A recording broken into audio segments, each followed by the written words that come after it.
arkadaşlar başlıyoruz. So why should an entertainment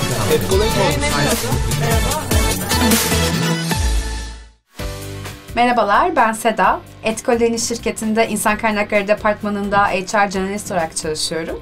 Bugün sizlerle beraber aslında teknoloji şirketlerinde İnsan Kaynakları Departmanı neler yapar, önemi nedir, bunları konuşuyor olacağız.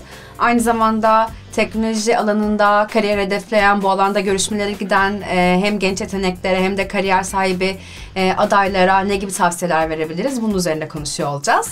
Canten'le beraber zaten bu süreçte sizlerle beraber olacağız. Canten, sen de kendini tanıtır mısın? Tabii. Ben de Canten, Etkol şirketinde İnsan Kaynakları Direktörü olarak çalışıyorum.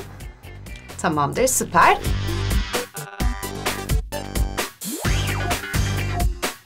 Sorularımıza başlayalım o zaman. İlk olarak Canten, teknoloji şirketlerinde insan kaynakları departmanları neler yapar? Bundan bahsedebilir misin acaba bize? Tabii. Aslında insan kaynakları birçok sektörde benzer fonksiyonlarda görev yapar.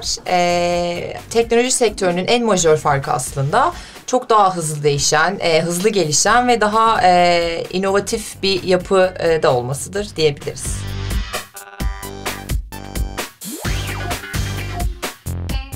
Fonksiyonlardan bahsettik. Nedir bu fonksiyonlar? Peki biraz daha detay verebilir misin bize bu konuda? Tabii ki. Teknoloji şirketi özelliğinde aslında en temel fonksiyon yeni yeteneklerin kazanımı diyebiliriz. Buna talent acquisition da diyoruz aynı zamanda.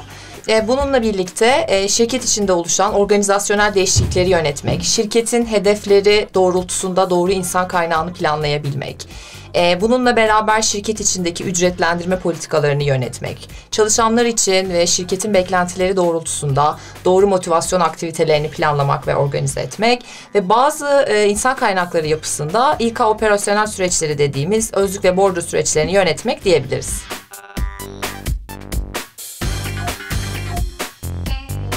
Peki yetenek kazanımından bahsettin.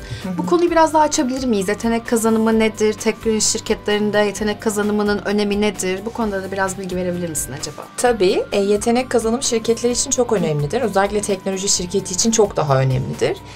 Bunun en temel sebebi çok hızlı değişen, dönüşen ve gelişen bir yapı var. Ve bu yapının içinde şirketin değişen hedefleri var.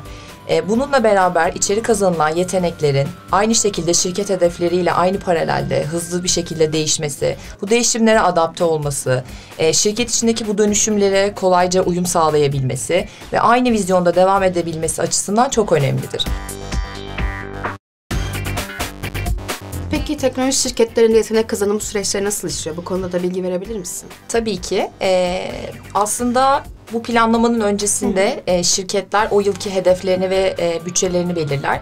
Daha sonrasında gerekli insan kaynağı ihtiyacı konusunda bir bütçe belirlerler. Bu bütçe doğrultusunda insan kaynakları ve yetenek kazanımı dediğimiz talent acquisition ekipleri belli bir planlama yaparlar ve çalışmaya başlarlar. Bunun doğrultusunda gerekli aksiyonları alırlar. Bunlar neler olabilir? Üniversitelerle işbirlikleri önceliklidir. Çeşitli eventlerde, aktivitelerde sponsorluklar veya üniversite kulüplerine çeşitli sponsorluklar. Bunun yanında sosyal medyayı, özellikle şirket sosyal medyasını aktif bir şekilde kullanmak bu anlamda yeni yetenek kazanımı anlamında çok çok önemlidir. Bununla beraber şirketler insan kaynağı doğrultusunda bunların dışında deneyimli adaylara da ulaşabilme konusunda bir işe alım süreci planlar ve bildiğimiz işe alım planlama süreçleriyle bu süreci yürütebilirler.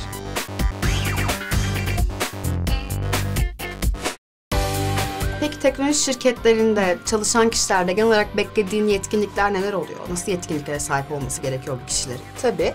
Aslında teknoloji sektöründe şirket özelinde çok farklı temel yetkinlikler gerekebilir.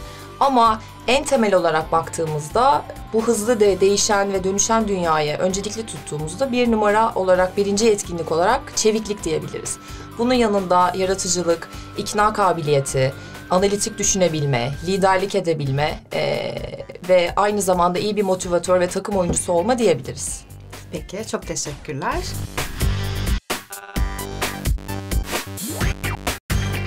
Peki Peki teknoloji şirketlerinde mülakatlara hazırlanan gençler için tavsiyeleri neler olur? Neler paylaşabilirsin bu konuda bizimle?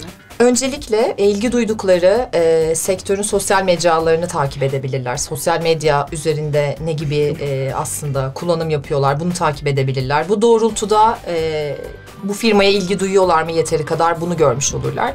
Bunun dışında teknoloji alanında düzenlenen çeşitli organizasyonlara katılabilirler. Firmalar ne yapıyor, teknoloji sektöründeki firmaların rakipleri neler yapıyor, bunlarla ilgili bilgi edinebilirler. Bunların dışında yeni mezun adaylara özellikle ve yeni başvuru yapacak kişilere öncelikli olarak şunu tavsiye edebilirim. LinkedIn özellikle günümüz dünyasında iş network'ü anlamında çok kuvvetli. O yüzden bunu aktif kullanmayı öğrenebilirler. Nedir bu aslında aktif kullanmak? Orada her firmanın kendine özel sayfası, kariyer planlamaları ile ilgili yaptığı aktiviteler, şirket içindeki sosyal faaliyetler veya şirket içinde planladıkları organizasyonlar, düzenlenen fuarlar, bunun gibi bir sürü aslında aktiviteyi çoğu firma paylaşmaya başladı. Bunları takip edebilirler. Bu firma neler yapıyor, hangi özellikleriyle bana daha uygun olabilir? Bunun dışında eğer imkanları varsa, ilgi duydukları firmada birebir ve tanıdığı kişiler varsa onlara birinci ağızdan ulaşıp firma ile ilgili detaylı bilgi alabilirler. Deneyimli adaylar özelinde şunu söyleyebilirim. Öncelikle onların tecrübeleriyle firmanın beklentisi ne kadar örtüşüyor buna bakabilirler. Edindikleri deneyim ve tecrübeyle o firmaya ne kadar değer katabilirler ve bu değer bu firma için ne kadar önemli olur, bunu araştırmasını yapabilirler. Bununla beraber firma onların bir sonraki aşamada kariyerine ne gibi fayda sağlayabilir, bunu önceliklendirebilirler. İş hayatına yeni girecek adaylara da şunu aslında tavsiye edebilirim. Öncelikli olarak eğitim hayatlarını stajlarıyla değerlendirmelerini, staj yapabildiği farklı sektörler veya teknoloji sektörü üzerinde farklı firmalarda deneyim kazanmalarını öğrenebilirim. Bu deneyim özellikle takım olma ve inisiyatif alma yetkinliklerini içeriyorsa bu onlar için iş hayatına başladıklarında çok büyük bir avantaj sağlar. Bununla beraber mülakat aşamasına gelebildiklerinde firma ile ilgili meraklı olmalarını, soru sormalarını, firmaya, şirkete ve pozisyona ne kadar ilgi duyduklarını göstermelerini, aynı zamanda rakip firma ile alakalı mülakata gelmeden önce araştırma yapmalarını ve bununla ilgili bilgilerini paylaşmalarını tavsiye edebilirim. Peki, çok teşekkür ederim. Ben teşekkür ederim. Sizlere de bizi dinlediğiniz için çok teşekkür ederiz. Umarım sizler için faydalı bir yayın olmuştur. Eğer bu videoyu beğendiyseniz lütfen beğenmeyi unutmayın. Kanalımızı takip etmeyi unutmayın. Spotify'da ve iTunes'ta podcastlerimiz var. Onları da takip edebilirsiniz. Çok teşekkürler. Teşekkür ederiz. Evet arkadaşlar başlıyoruz. So why should an interview?